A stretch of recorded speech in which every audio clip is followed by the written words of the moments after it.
పేరమ్మా? పేరు అమూల్య అండి. తను ఏమవుతారు మీకు? మా హస్బెండ్. ఏం జరిగింది తనకి? నవంబర్ 30వ తారీఖున కరెంట్ పని చేస్తుంటే పోల్ ఇరిగి తల మీద పడింది. చాలా బ్లడ్ పోయిందని చెప్పి అక్కడ పని వాళ్ళే పీపుల్స్ ట్రామా హాస్పిటల్కి తీసుకొచ్చారు.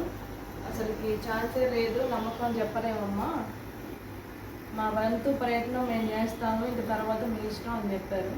సరే సర్జరీకి ఓకే అని చెప్పాను నేను సార్తో. సర్జరీ చేశారు, చాలా బాగా రికవరీ అయ్యాడు ఇప్పటి వరకు. అయితే వచ్చినప్పటి మీదకి ఇప్పటికి చాలా రికవరీ ఉంది. ఎన్ని రోజుల క్రితం అమ్మా జరిగింది ఇది?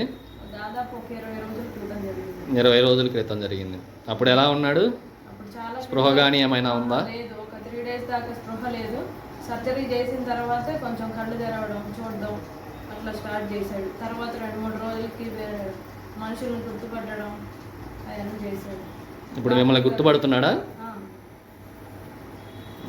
డాక్టర్ గారు ఎక్స్ప్లెయిన్ చేసే విధానం కానీ అదంతా బాగుంది, ట్రీట్మెంట్ బాగా ఇచ్చారు. డాక్టర్ గారు ట్రీట్మెంట్ వల్లే ఈ పొజిషన్లో ఉన్నాడు. అంత మీరేమవుతారమ్మా? నేను అత్తగారు అవుతాను. తన కండిషన్ గురించి ఏమైనా మాట్లాడతారా మీరు? ఆ రోజు అంత సీరియస్ అని చెప్పారు, అసలు బతుకుతాడో లేదో కూడా అని చెప్పారండి. డాక్టర్ గారు బాగా చేశారు. అసలు ఆయన దేవుడే దండం పెట్టుకోవచ్చు ఆయనకైతే. అసలు